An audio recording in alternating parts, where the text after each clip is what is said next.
Hey y'all, today I'm gonna show you my award-winning 5-cheese macaroni and cheese. Baby, this is not your everyday, macaroni and cheese you just be doing. Baby, this that good stuff, okay? This that stuff you make it one time, and then you gonna be assigned to make the macaroni every single function, okay? You hear what I'm talking about? Y'all, let's go ahead and get into it. The first thing we have to address is the cheese. Now, you do need to use a decent quality cheese. Y'all, this ain't the time to be, going to the bottom of the barrel because the cheese is the main flavor. So I'm gonna be using extra sharp cheddar, some Gouda cheese, all right? Parmesan cheese is gonna add a little bit of a nuttiness. Now, y'all, don't tell nobody you use this. This is a secret, okay, between me and you, okay? Use some little gournay, okay? Gournay cheese is Boursin Cheese. It's so good. It adds a little something extra that people don't know what it is, but it's nice. I'm also gonna use some Munster Cheese. This adds a nice cheese pool, very similar to mozzarella, however, Munster has better flavor.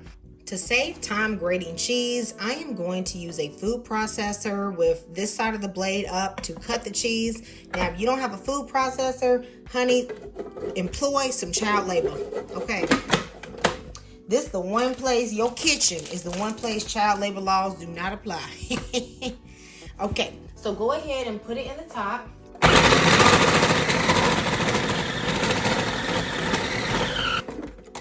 Usually a little cheese gets stuck on the top. I just throw that in the bottom. Okay, so in like a minute, we got some nicely grated cheese, quick and easy. I'm gonna season the water with chicken bouillon and salt. This is gonna give the noodles a good flavor. Put in 1 pound of macaroni noodles.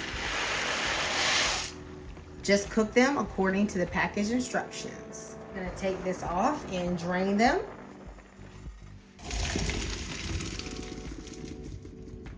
I'm gonna rinse the pasta with cold water because I don't want it to continue cooking. Back into the same pot, I'm gonna add about 3 tablespoons of butter. Just melt this on a medium-low heat.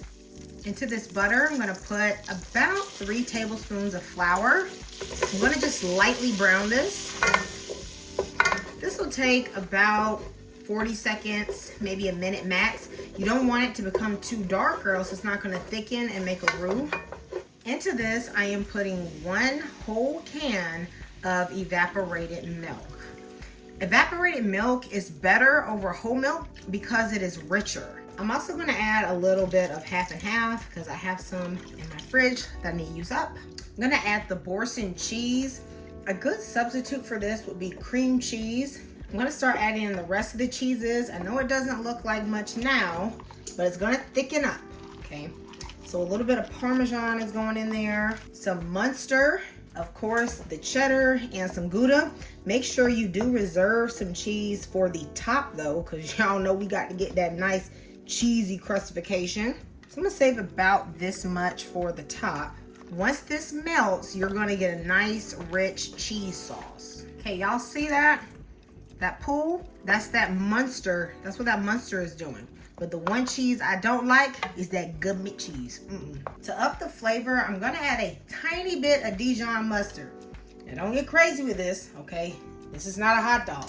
All right, it's gonna complement the cheese flavor. I'm also gonna put in a little bit of Creole seasoning, just a touch, and some Vegeta. Okay, you guys know I love me some Vegeta. This stuff is good, okay? It's very good. I'm gonna mix this together. And then you can adjust the seasoning based on your preference. You really shouldn't need much more. If you use quality cheese, you're not gonna need to do a lot. This is the final consistency. I'm gonna butter my baking dish. Now this is a 9 by 13 baking dish. Y'all know we use our whole pound of macaroni. So we about to make a family size. I'll put all my pasta into the dish.